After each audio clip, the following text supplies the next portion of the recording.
Sejam muito bem-vindos ao Virada de Jogo Podcast. E no episódio de hoje vamos comentar sobre a final do Intercontinental entre Paris Saint-Germain e Flamengo, com o título para o clube parisiense, para cima do Flamengo. Temos também Copa do Brasil e final de temporada do futebol brasileiro entre Corinthians e Vasco. E para comentar disso tudo, eu não poderia estar sozinho. Estão aqui comigo o Thiago.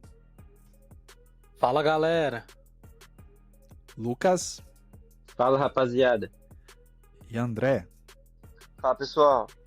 Então, começando com o Intercontinental ou Mundial de Clubes para alguns, né? A FIFA mudou aí o nome. Agora tem o Super Mundial no meio da temporada.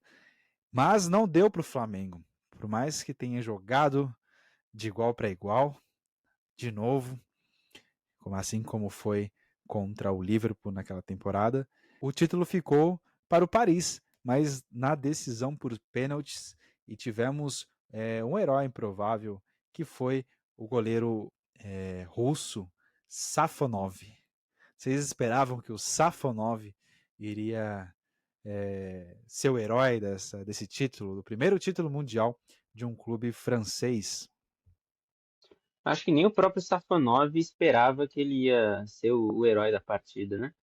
Talvez pelo que fez na temporada. Se a gente fosse imaginar o goleiro sendo o protagonista, eu pelo menos pensaria no Rossi, porque ele foi muito decisivo, principalmente na Libertadores. Porém, no jogo, na final do Mundial, aconteceu exatamente o contrário. O Safonov foi decisivo ao extremo e o Rossi fez um jogo muito ruim, aliás, né?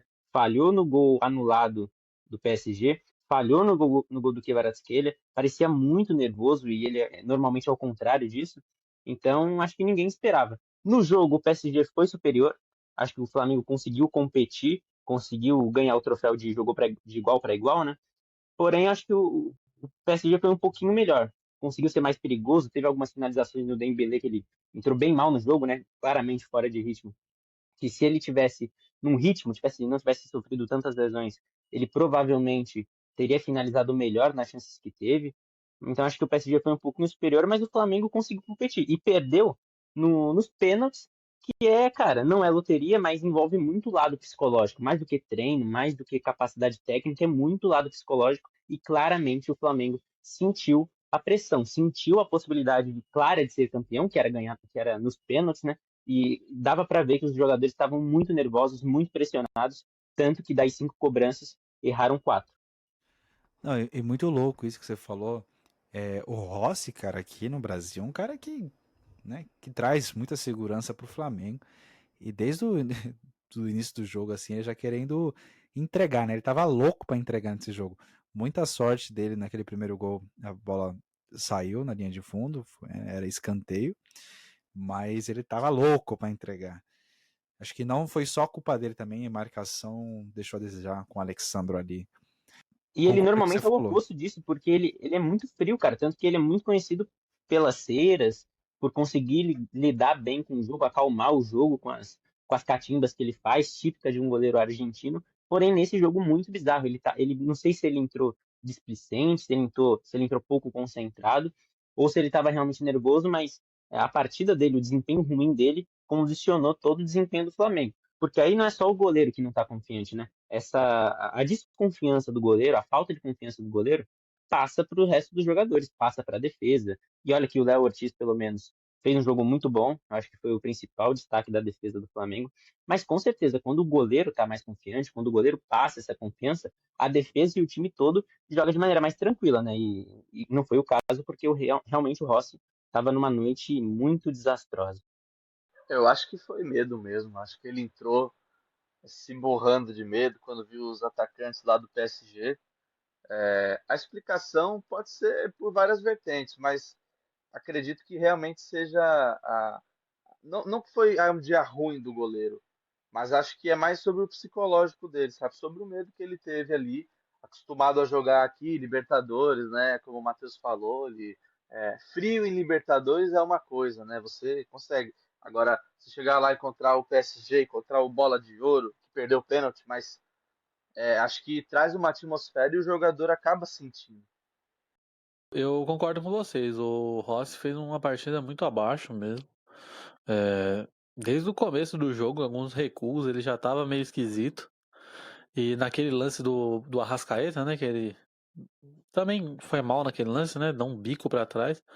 O Rossi tenta salvar e ainda bem que ele não conseguiu, né? Porque se ele tivesse conseguido salvar, tinha tomado aquele gol do Fabian Ruiz. Então, achei o PSG no primeiro tempo jogou muito bem. Controlou muito bem o jogo, vários passes, não dando oportunidade pro Flamengo. E já no segundo tempo, não. Achei o PSG, não sei se cansou ou alguma coisa assim do tipo.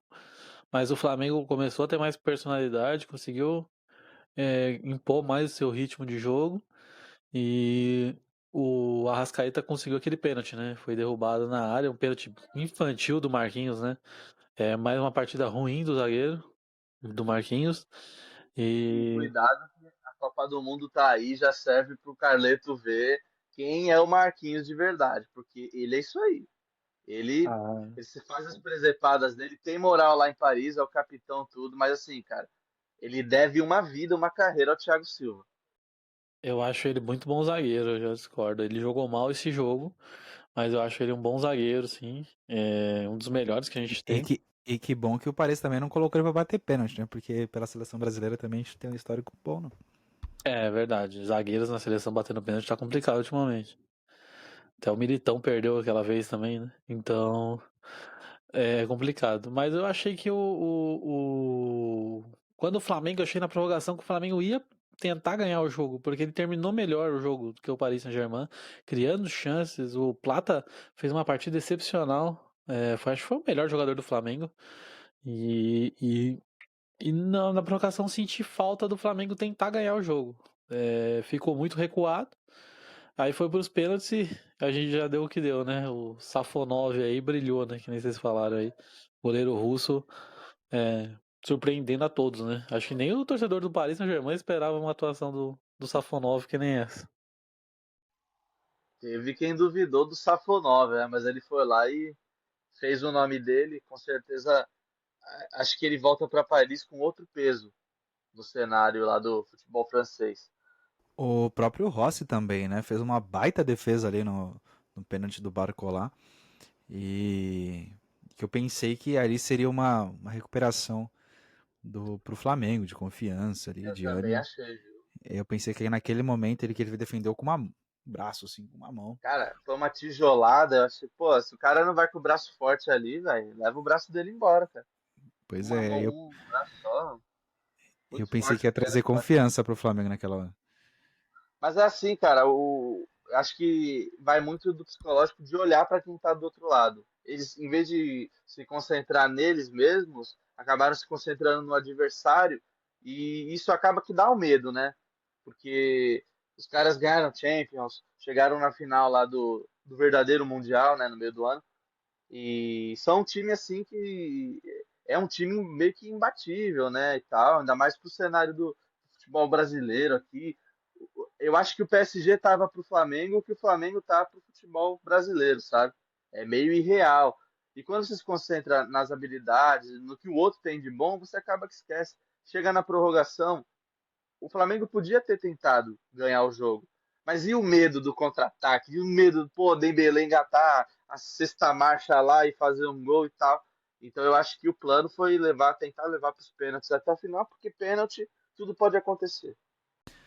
E é muito louco isso, né? Porque pelos recentes, pelos clubes brasileiros que foram recentemente no Mundial, né? Disputar esse Intercontinental, enfim, Mundial, a gente vê que há um nervosismo a mais, né, do que do que o acostumado ali por eles. Por exemplo, esses clubes Flamengo, Palmeiras, que chegam em finais, né, tanto aqui no Brasil, nas Copas, na Libertadores, parecem que não é o suficiente para deixá-los cascudo a ponto de derrotar um clube europeu aí no Super Mundial, no Mundial.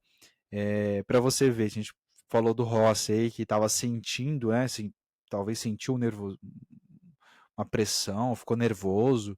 É, qual foi o último título brasileiro no Mundial? Foi o do Corinthians, que o Cássio fez milagres ali para defender o título do Corinthians.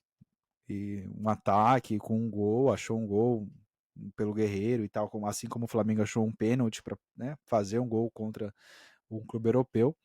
Mas teve que ter um herói ali, e muitas dessas vezes são os goleiros. O Rogério Ceni em 2005 também, com as defesas que ele fez, principalmente aquela da falta do Gerrard, que é icônica, também trouxe confiança ali para o time. E o São Paulo achou um gol com o Mineiro também e conseguiu abrir o placar com o time europeu. Então acho que nessas horas precisa de um cara com sangue frio ali para se tornar o herói. Dessa vez não foi o Rossi, foi um goleiro, mas foi o Safonov, o russo, goleiro. Acho que é o terceiro goleiro ou é o goleiro reserva do Paris? Hoje Acho ele, que é o hoje ele reserva, né? virou titular, né? Depois desse jogo. É. Mas ele já vinha jogando assim no lugar do Chevalier, né? E ele teve uma lesão, o Chevalier, e o Safonov entrou no lugar. E não voltou, né? Aí o Chevalier voltou pro banco e o Safonov continuou de titular. Dizem que o Paris Saint-Germain tem interesse no Ter Stegen, né? Do Barcelona por empréstimo. Pra suprir esse problema no gol que o Donnarumma saiu, né? E o Luiz Henrique gosta do Ter Stegen. Então, seria um objetivo aí do Paris, né? Mas, por enquanto, acho que o Safonov é titular e o Chevalier foi pro banco. Supriu um problema que o próprio Luiz Henrique arrumou para a cabeça dele, né? Porque eu por gostar do Manchester City, achei maravilhoso o Donnarumma no gol, mas eu não entendi nada nessa movimentação no mercado ali que mandar o Donnarumma embora. Então, assim, é meio irreal, né, essa venda do Donnarumma. Realmente o PSG se livrou das estrelas, como foi com Messi, Neymar, mas o goleiro que acabava de ganhar uma Champions para o clube, a primeira, e ele foi determinante, assim, né, um goleiro muito relevante, um ótimo goleiro, um dos melhores do mundo. E o PSG só Eleito o olhar, melhor do mundo, né? sim, Tanto no na momento. bola de ouro quanto no The Best. Sim, concordo. E eu também acho. O momento dele é mágico. E os caras assim pegam e se livram. Se tivesse uma reposição, uma estrela em ascensão, um francês, alguma coisa do tipo, né? Beleza. Fala, pô, vai apostar na prata da casa, mas para trazer um cara de Chevalier que não se sabe se ele é muito confiável, não se sabe mundialmente o histórico dele, né? E quem ganhou nessa história foi Pep Guardiola. Manchester City fez a compra, talvez a compra do ano tenha sido esse goleiro da primeira prateleira do futebol mundial. Eles fizeram isso, né, André? Eles fizeram, mandaram embora e trouxeram um jovem francês, né? Que era uma esperança. Eu acho ele bom goleiro, o Chevalier, mas. Eu digo da É, base, as pessoas da base ele, dele, ele não entendeu? era da base, né? Mas ele é muito jovem, né? Acho que tem 22, 23 anos. Então é uma aposta aí pro gol da França no futuro, né? Então eu acho que o PSG.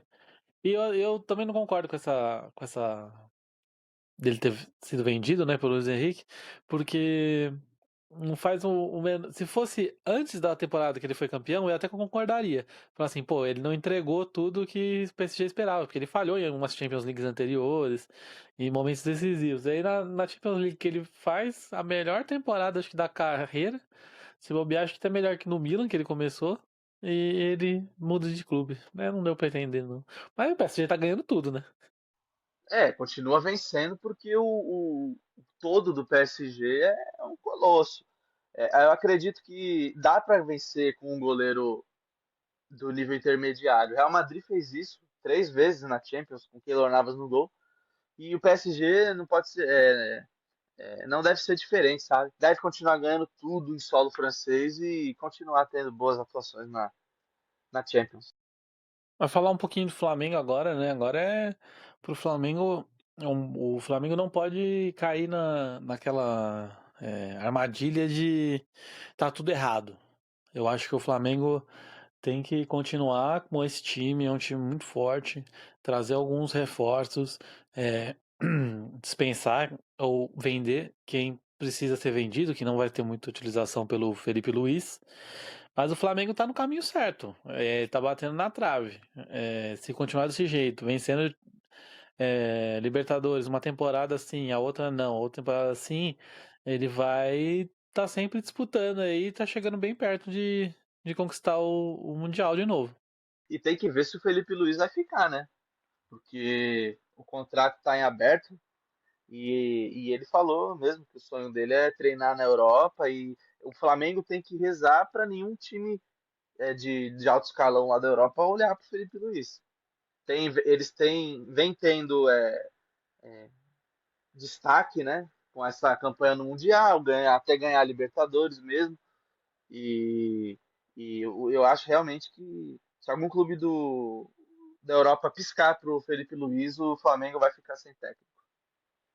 O problema maior é que ele não tem a licença, né, ainda, né, da Europa, né? Então ele não pode trabalhar como técnico. Ele seria um auxiliar e um outro rapaz que tem a licença e o técnico. Ele não quer fazer isso. Ele tá tirando a licença. Eu acho que ele tem que ter pelo menos 4 anos trabalhando no...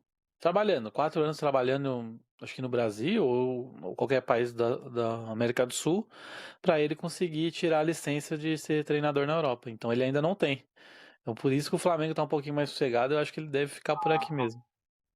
Sendo assim, então, acho bem difícil ele sair, hein? Mas eu acho que o que o Felipe Luiz vai fazer para encurtar esse processo aí não tá no gibi. Mas uma pergunta que eu quero fazer para vocês. Vocês acham que está encurtando essa diferença técnica dos clubes europeus com os clubes brasileiros, né? Não vou colocar nem em clubes da América do Sul, porque eu não vejo algum argentino jogando de pau a pau assim com o europeu, mas alguns brasileiros estão mostrando aí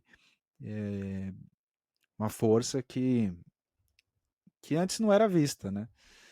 Acho que será que é hora dos europeus começarem a abrir os olhos para o Flamengo, o Palmeiras, o Fluminense também foi muito bem no Super Mundial, por mais que oscilou após isso. Mas vocês acham que está na hora assim de a gente começar a ter mais confiança com os clubes brasileiros nessas competições? Eu acho que o Super Mundial fez o brasileiro sonhar. Dá para sonhar. O Fluminense ganhou, o próprio Flamengo teve um bom desempenho. Então eu acredito que as distâncias estão sendo encurtadas, principalmente para Flamengo e para Palmeiras, que tem receitas anuais ali na casa do bilhão. E eles conseguem fazer contratações decentes, conseguem tirar jogadores da Europa. Os times grandes da Europa, o Flamengo e o Palmeiras, e o Fluminense, como você citou, consegue bater de frente. Eu acho que segue na mesma linha do nível, sabe? Do mesmo nível. Agora, na hora de pegar os gigantes e PSG, que está nessa fase maravilhosa, ainda está um pouco longe, mas eu acredito que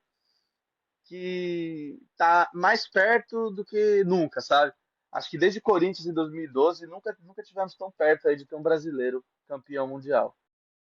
Eu também concordo com o André. Acho que é, desde o Corinthians, assim, logo os anos subsequentes, os brasileiros não tinham muita chance mesmo. Mesmo os campeões da Libertadores que chegaram nesse Mundial não teriam muita chance, mas de lá pra cá, principalmente depois de 2020, assim, os times brasileiros estão indo muito bem nessas competições, né? Então, eu acho que tem condições sim de ser campeão mundial em breve.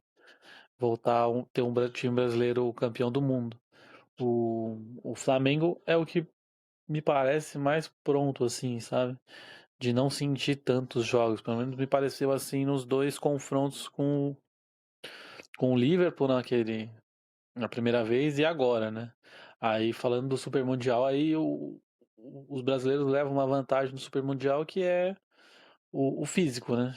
Os brasileiros chegam no meio de temporada e os europeus no final. É ao contrário do que agora. Que o brasileiro chega no final de temporada e o europeu chega no meio.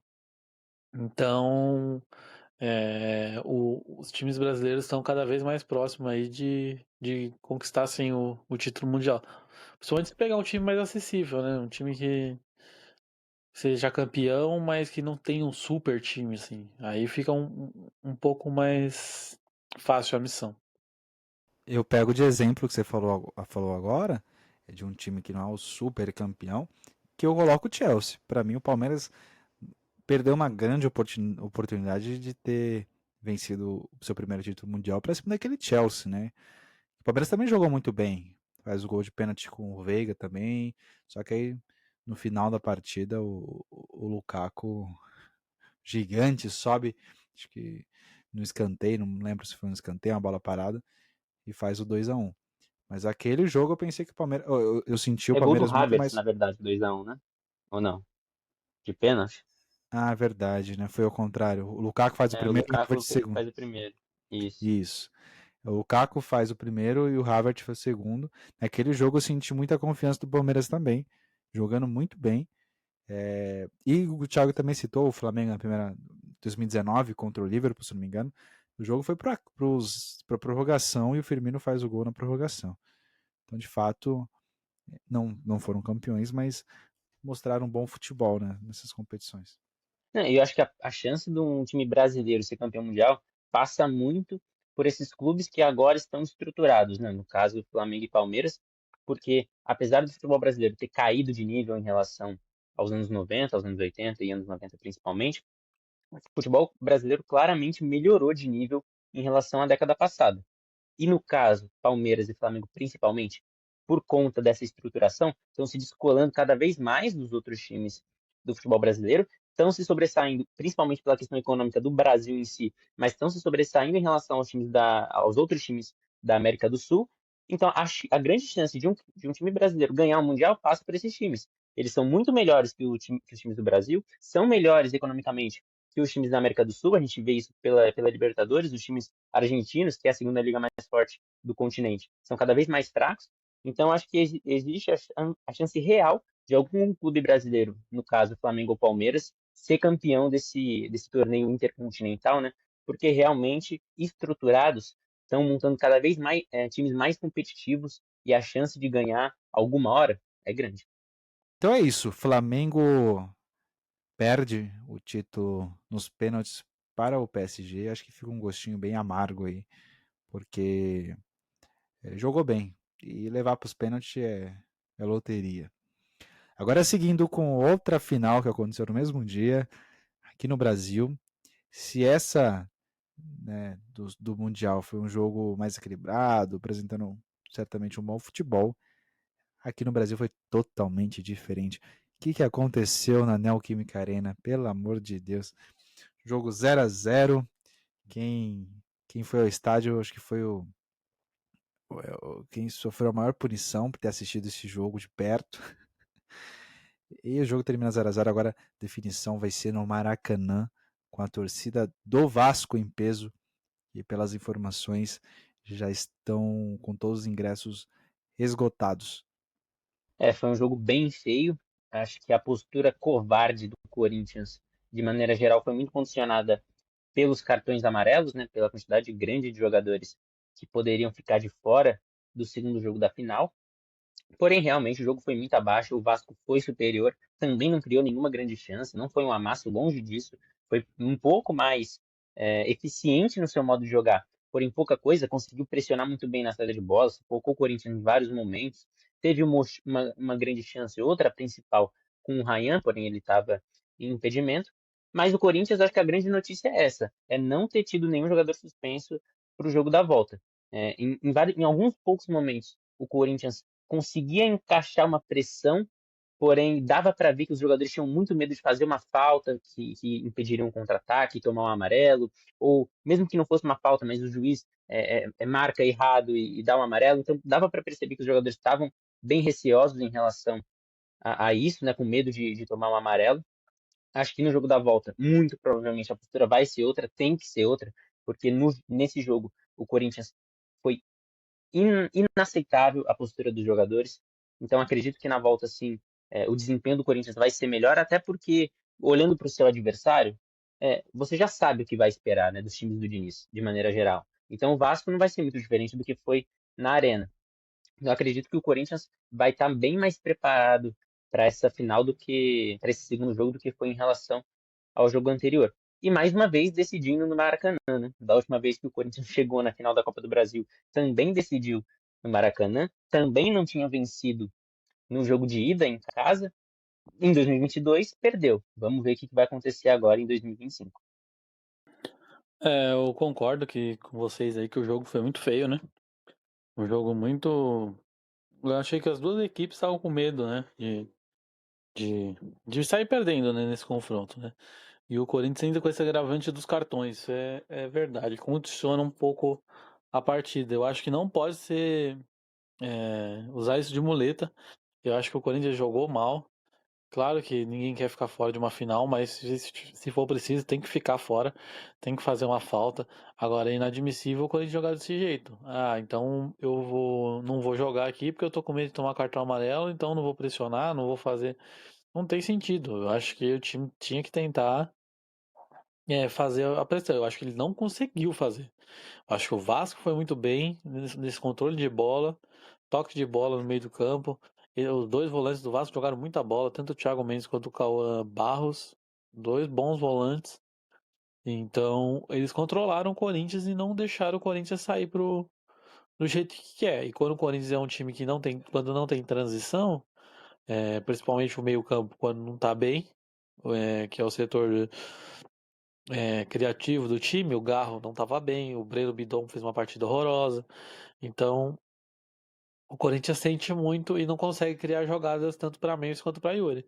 Fora as péssimas partidas individuais dos jogadores do Corinthians, né? O Yuri Alberto muito mal e outros jogadores também. Enquanto o Vasco não. O Vasco conseguiu, por mais que não chegou tanto, mas conseguiu controlar bem o jogo do jeito que eles queriam. Aí, a partir da metade do segundo tempo, aí o Vasco, pô, 0-0 tá bom.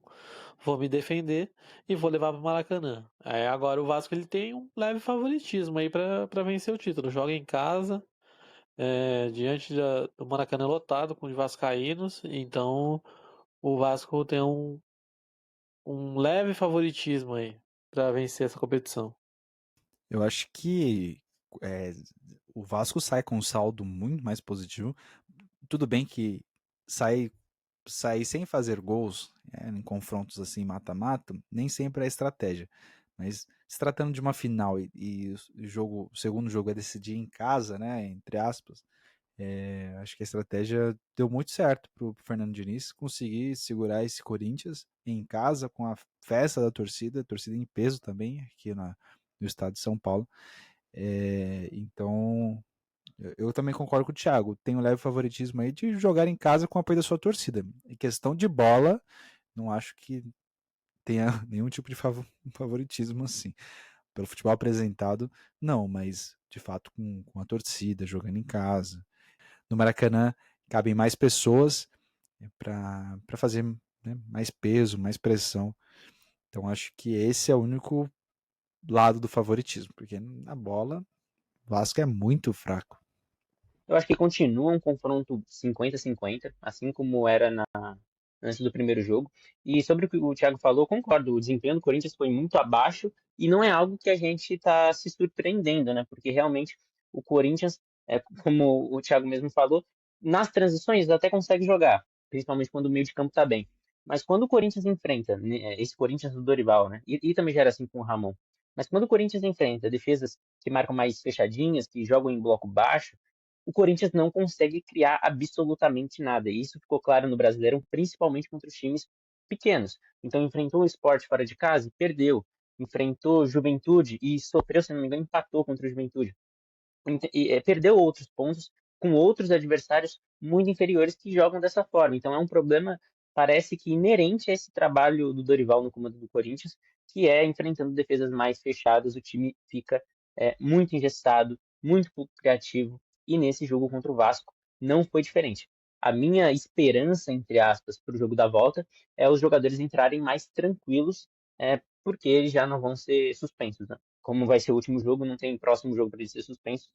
Acho que tira esse peso das costas deles, dos jogadores. Mas acredito que continua sendo um confronto 50-50. A torcida do Corinthians já quer a cabeça do Dorival Júnior, independente se ele sair campeão ou não no domingo, né? Eu acho que nitidamente há uma insatisfação com o trabalho do Dorival, mesmo ele chegando na final da Copa do Brasil, né? O trabalho é ruim mesmo. Na minha opinião, o Corinthians tem que demiti-lo mesmo com o título. E nesse jogo em específico, acho que um dos principais erros dele foi ter deixado o Yuri os 90 minutos, cara. Ainda mais você tendo no banco um jogador da base. Ele tava acreditando no protagonista do que o time Nossa, mas precisa. aí é brincadeira, né? O tal protagonismo não apareceu contra o Palmeiras na Copa do Brasil, não apareceu contra o Cruzeiro. O tal protagonista faz uma temporada de altos e baixos, como normalmente é, fora os lampejos de 3 meses que ele normalmente tem jogando bem, né? O Will Alberto se resume a isso. Na temporada inteira, 3 meses ele vai jogar muito bem, vai te iludir. No resto, ele vai ser um desastre. E nesse jogo não foi diferente. Os 90 minutos ele jogou muito mal, vem num momento ruim, e o Dorival deixou ele os 90 minutos, sendo que poderia ter colocado o Guinegão, que fez gols decisivos na Copa do Brasil, é um jogador jovem também, com características parecidas, é um jogador de muita velocidade, de explosão, porém acho até que com a bola no pé, eu acho que ele é mais produtivo do que o Yuri, acho que ele é melhor nos apoios, nesse jogo associativo, acho que ele se sai melhor que o Yuri, então poderia ter entrado, mas não, o Corinthians precisando de gols, ficou só com o Yuri Alberto de atacante no final do segundo tempo, e o resultado foi um 0-0 amargo, poderia ter sido muito melhor, porque decidir no Maracanã vai ser muito difícil. Não, fora que o moleque, né, o Guinegão, podia ter uma estrela aí, né, de decidir. Ele que já veio fazendo alguns gols na Copa do Brasil nessa temporada. Cara, eu achei também sacanagem com o moleque, hein, Dorival? Se ele não fizesse o gol, o Guinegão, ou fosse determinante aí pro Corinthians ganhar esse jogo, pelo menos teria alguém ali, né? Porque a sensação que o Yuri passa é que o Corinthians está jogando com 10, cara. O cara tá assistindo o jogo de dentro do campo. Só atrapalha o Corinthians, é impressionante. Eu não sei qual é o pacto que o Dorival tem com ele, mas está atrapalhando muito a equipe do Corinthians, viu?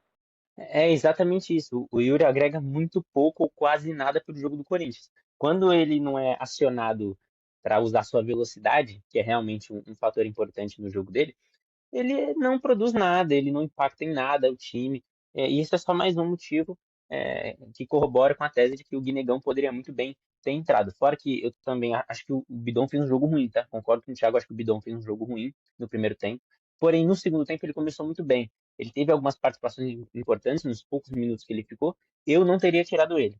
É claro que se a gente olhar pelo que foi o jogo, a gente vai ser engenheiro de obra pronta, porque o Maicon e o Carrilho, principalmente o Carrilho, entraram péssimos. Mas eu não teria tirado o Bidon. Poderia ter tirado o Ranieri antes, porque ele estava amarelado. Poderia ter tirado o Martins, que aí fez um jogo terrível também. Mas o Bidon eu não tiraria. Até o Garro, porque o Garro também, apesar do talento, apesar do que ele já fez pelo Corinthians, fez um jogo muito ruim. É difícil buscar quem jogou bem nesse jogo, né? Essa que é a verdade. Pelo lado do Vasco, eu achei que aquele Andrés Gomes fez uma boa partida, foi para cima. Ali teve uma oportunidade que ele foi meio que resolver a jogada sozinho. Só achei meio afobado, sabe, na hora de concluir. Poderia ter sido uma jogada mais, é, mais produtiva pro lado do Vasco. E o Ryan, né? Sempre ele tem estrela, a gente sabe, e sempre uma figura de perigo. Acho que ele deu ali. Não chegou a ser uma atormentada na defesa do Corinthians, mas pelo menos deixou em alerta, coisa que o Yuri Alberto não conseguiu fazer na defesa do Vasco. O trabalho do Dorival é muito ruim, né? Respondendo a pergunta do Matheus, é um trabalho muito fraco. Ele, claro, o time do Corinthians também é ruim, então dificulta ainda mais o trabalho do técnico. Mas o trabalho do Dorival é muito ruim, o time é ruim, então juntas o inacreditável. O Corinthians está nessa final, né? Corinthians e Vasco chegarem nessa final, porque tem times brasileiros melhores que não conseguiram chegar. Eu acho que chegaram muito pela sua camisa, pela sua tradição, pelo sua torcida, principalmente dos dois times. Então, times de massa, então chegaram. Mas aí, quando os dois chegam, é 50% e 50%. Só que o Vasco está se mostrando um time mais tranquilo, melhor na hora de jogar. O Corinthians é inaceitável. O Dorival Júnior não consegue fazer o meio-campo do Corinthians jogar. Não consegue. E qual time que vai ganhar, ser campeão se um time meio-campo não funciona? Aí fica difícil. Então, eu acho que o trabalho do Dorival é ruim por causa disso. E claro, os jogadores foram mal no primeiro jogo? Foram. Mas o Dorival também foi mal. Ele mexeu mal. Ele trocou peças que não poderia trocar, deixou em campo quem não deveria. Então é complicado. E você vê que quando Ainda o saiu Matheus em meio Bidu. da torcida, né? É, tem isso também, né? Arrumou confusão com o torcedor na hora de ir embora. Poderia ter saído, evitado tudo isso. É que vê, pensa que ele tá com a razão do mundo, né? Parece que o Corinthians meteu 4-0 e tinha nego xingando ele lá no meio. Tudo Sim, errado. você vê que o Corinthians tá em dificuldade que o Matheus Bidu é o melhor jogador do time. Alguma coisa tá errada, não tá funcionando. O Garro não tá funcionando, o Memphis não, a bola não chega, tanto nele quanto no Yuri. Só que a diferença do Memphis pro Yuri é porque o Yuri ele tem que ganhar essa bola. Quando a bola vai direto, ele é o centroavante, ele é o cara mais forte do ataque, fisicamente. Se ele não ganha, não consegue segurar uma bola, não tem como. O Memphis não vai ganhar esse tipo de bola. A bola tem que chegar de pé em pé no Memphis pra ele participar de uma tabela. Ele não é o cara que vai ganhar, o goleiro vai dar um bicão e ele vai ter que brigar lá. Ele não vai conseguir. Quem tem que brigar e ganhar é o Yuri, só que o Yuri tá muito mal. Então ele tem que tentar outras alternativas. Fazer o quê? Ele não pode morrer abraçado com o Yuri se o Yuri tiver mal no jogo no Maracanã, por exemplo. Tem Romero? Tá mal o Romero. Verdade. Mas tem o Gui, tem outros jogadores para ser testado. Então o que não pode ser omisso. Você deixar o time jogando mal e deixa, porque não tem outro, não vou tentar nada. Então, e nesse assunto, o Vasco tem muito menos opções que o Corinthians. E mesmo assim tem um time titular muito bom, muito bem treinado. Você vê que o Diniz, por mais que a gente brinque, né, que aquela saída dele é calafrios, né, causa calafrios em qualquer torcida que ele tá, mas você vê que ele tem um time muito mais na mão do que o Dorival tem o Corinthians. Então, acredito que, como o Corinthians tem algumas peças melhores, fica esse equilíbrio para o segundo jogo. Mas questão de trabalho, até agora o do Diniz é melhor. E para vocês, qual é o técnico que deve assumir o Corinthians para 2026? Visando que foi campeão. O que vocês acham? Acho que o queridinho do Corinthians aí, o Tite, já acertado com o Já Cruzeiro. se arrumou, já, né? Já quis pegar um clube um pouquinho mais organizado. Agora eu não sei não, cara. No mercado aí, O Dorival não vai sair, vejo. tem que sair, torcida perde cabeça, mas beleza, vem quem pro lugar? Vem Isso que é quem? Acho que esse complicado, é né? o dilema do Corinthians. Mano Eu ainda acho, Menezes, eu ainda acho Ramon, que o Dorival vai continuar, também independente de acho. tudo. Porque ele tem uma multa alta, com certeza. Não veio com uma multa baixa no contrato. E o Corinthians está com problemas financeiros. Talvez se chegasse em um acordo, sim, talvez poderia até trocar. Agora, O, só se ele começar muito mal outra temporada é capaz de trocar, mas mesmo assim eu acho que o Corinthians não vai trocar ele no final do ano, que eu acho um erro, eu acho que deveria trocar, deveria começar com outro técnico, umas ideias mais novas, melhores, não sei. Talvez algum estrangeiro, porque os técnicos daqui são sempre mais do mesmo, né? Então, é isso. É complicado, né? Trocar também por trocar, tem que ter uma convicção aí do que tá fazendo. Mas eu acredito que ele vai continuar por falta de opção mesmo. Tiraria o Luxemburgo da aposentadoria e colocaria ele de novo Nossa, no comando do Corinthians. meu Deus. Que isso. Luxemburgo já Olha, tá eu super gagá, tá aceitaria, falando merda na eu TV super só. aceitaria o Luxemburgo para ser diretor de base, algo do tipo, mas como treinador, não dá mais não. E é realmente, acho que esse é o grande dilema, cara. O Dorival faz um trabalho ruim, mas não tem quem colocar no lugar. A diretoria poderia apostar num Guanais da vida, que eu acho que é muito arriscado. Ele tá fazendo um trabalho Tá na mira do absurdo no Botafogo Mirassol. ele, né? Sim, tá na mira do Agora que o Botafogo. Timóteo Só caiu. que ele é Se eu muito fosse ele, novo. eu não sairia de um time que acabou de subir pra conquistar uma vaga na Libertadores, cara. Eu jogaria O problema vai Libertadores, ser ele, treinar o mais um problema vai ano ser aí. ele manter esse trabalho, né? Acho Ah, difícil ele tudo, manter. tudo bem, mas eu acho que E um o Mirassol desejo manter o time pessoal, também, né? ego do cara. Cara, mas é difícil, até times aí prontos. Você acha que consegue manter? O próprio Botafogo conseguiu manter um time Depende do 2 anos seguidos. quanto. Depende de quanto o Textor vai gastar pro próximo ano também, né? Quem vai trazer, quem E vai olha, vir. Já viu que sinceramente, esse time que tá aí não dá. sinceramente, eu nem acho o trabalho do David Ancelotti ruim, cara. Eu acho que o Botafogo Também acho que perdeu não era ruim, não. muitas peças. É um time, então, é um time completamente novo em relação ao ano passado, uma temporada muito turbulenta, um calendário cheio. O Botafogo jogou todas as competições e terminou numa numa colocação honesta na tabela. Eu acho que tinha aspectos do que o Ancelotti entende de futebol, do que o David Ancelotti entende, nesse time do Botafogo. Acho que tinha uma forma de jogar ali. Eu não demitiria o David, não. Só que é aquilo, o Guanais está no hype, né? Talvez isso pese.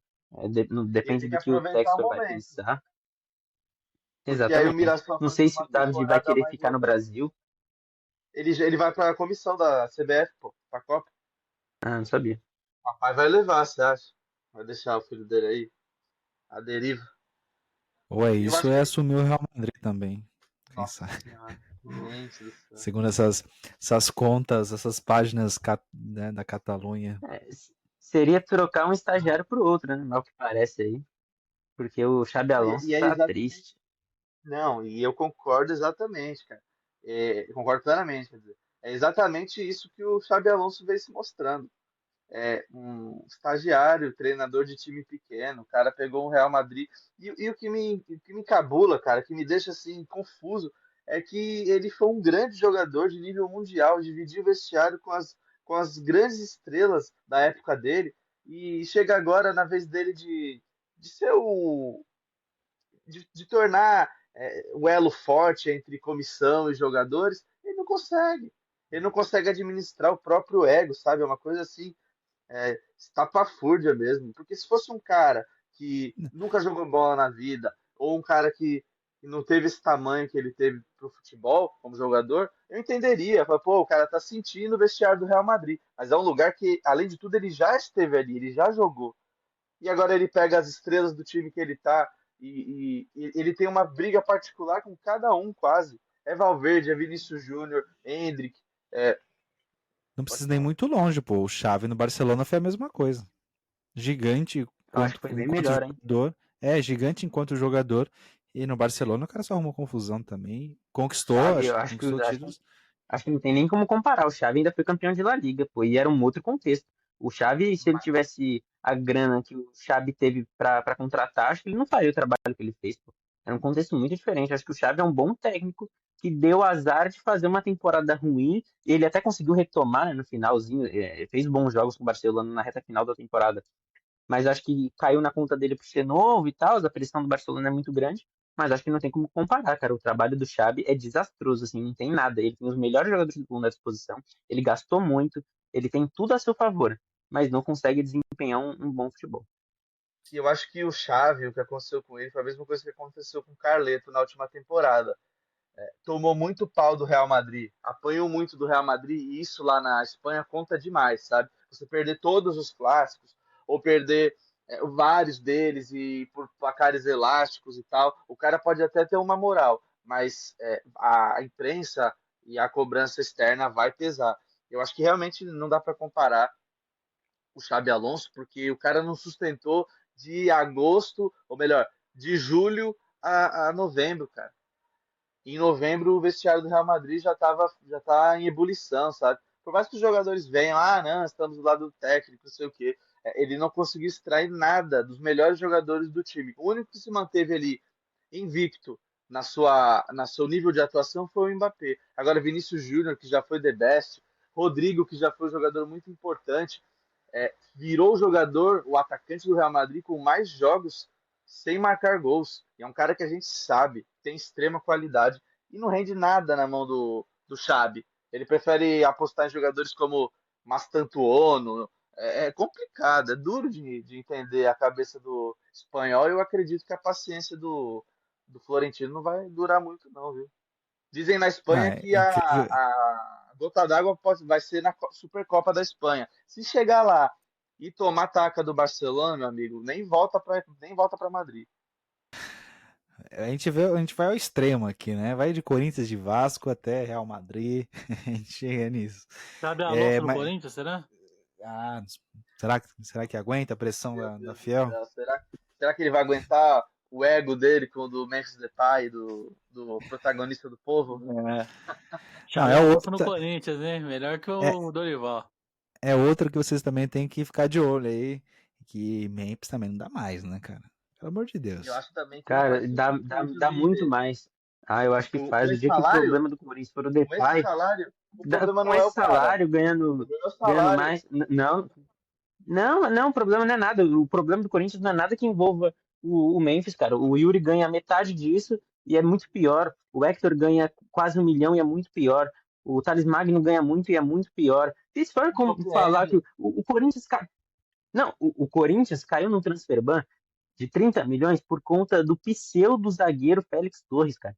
Num cenário como esse, onde o Corinthians está um desastre na sua diretoria, na sua gestão extracampo, o problema nunca vai ser o Depay, que decidiu uma final de Paulistão, que decidiu uma Copa do Brasil contra o Palmeiras, que decidiu uma Copa do Brasil de uma semifinal contra o Cruzeiro também. Não, então, não, mas não pode ser ele o problema, cara. Eu acho que dá Não, para não é. questionar muitas coisas. O problema é o gasto, cara. Gasto é muito alto para um time que Mesmo não tem assim, dinheiro, cara. cara, Time que é quebrado, mas o cara. Esse Corinthians que é o vai continuar. problema. O Corinthians vai continuar quebrado, o Corinthians vai continuar sem dinheiro, mesmo demitindo ele. O Corinthians vai continuar com 2 Não, bilhões de dívidas. eu vou corrigir uma coisa. Você falou que o Memphis, como é que o Memphis decidiu a final do Paulista. Não foi ele, foi o Alberto, né? A assistência foi dele, né? Ele decidiu também. Ah, Pô. o Se Alberto for fez assim, aquele quem baita decidiu. golaço. Se for assim, quem decidiu mesmo foi o Hugo, com o pênalti que ele defendeu. Mas ele foi importante, tá ligado? Acho que tudo isso tem que entrar na conta Memphis Depay. É um ano do Corinthians muito turbulento, um trabalho muito instável do Dorival. Os principais jogadores do Corinthians esse ano se machucaram, o Garro se machucou, o Yuri se machucou, o Carrilho se machucou, o Ranieri se machucou, o Martins se machucou, o Hugo, o Mateuzinho, o próprio Memphis se machucou. E mesmo assim, o Memphis foi muito importante no Paulista, foi muito importante em alguns momentos no Brasileiro, foi importante na Copa do Brasil. Como você vai descartar esse cara e manter no elenco tantos jogadores tão caros quanto que não entregam 1% do que ele entrega? Acho que não faz Eu sentido acredito, eu questionar o acredito, holandês, não. eu acredito Não- que eu penso assim, que o Corinthians, então, já que quer manter um jogador que é acima da média, como o Depay, que pode resolver realmente, caso o Corinthians fosse para uma Libertadores da vida ou alguma coisa do tipo, ele seria um cara ali relevante demais, eu tenho certeza. Mas qual é o projeto do Corinthians em cima do Memphis Depay? Ou vai ficar pagando 4 milhas para o cara jogar Sul-Americana e Copa do Brasil o resto da vida? Tem que rever também esse tipo de coisa, sabe? Rever contrato, que você falou de Yuri Alberto. Ele ganha o quê? 2 milhões? Pelo amor de Deus, cara. Que isso? Eu vejo, Absurdo. eu vejo o Memphis um pouco parecido com o Neymar no Santos. É, Sim. é um cara muito alto, muito acima dos outros, um salário muito alto, e tem que decidir, tem que fazer valer, né? E o Neymar salvou o Santos e tal, mas que é isso? O que o Santos vai querer? Vai querer fugir do rebaixamento sempre? É a mesma pergunta que você fez pelo Corinthians. O Corinthians vai querer o quê? Ficar jogando Sul-Americana e escapar do rebaixamento? Agora, o que não dá é pagar o que nem o Lucas comentou, pagar o que paga para coadjuvante. Não tem condições. Não tem condições do Thales Magno ganhar quase 1 milhão, do Romero ganhar quase 1 milhão. Mas é empréstimo, não é o Thales Magno ou não? Eu acho É que é empréstimo, mas empréstimo. tá pagando salário, né? Paga até quando? Até meio do ano, será?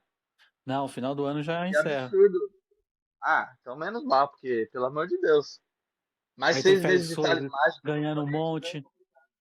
É. Então, o Corinthians tem muito gasto com um jogador que não vale a pena.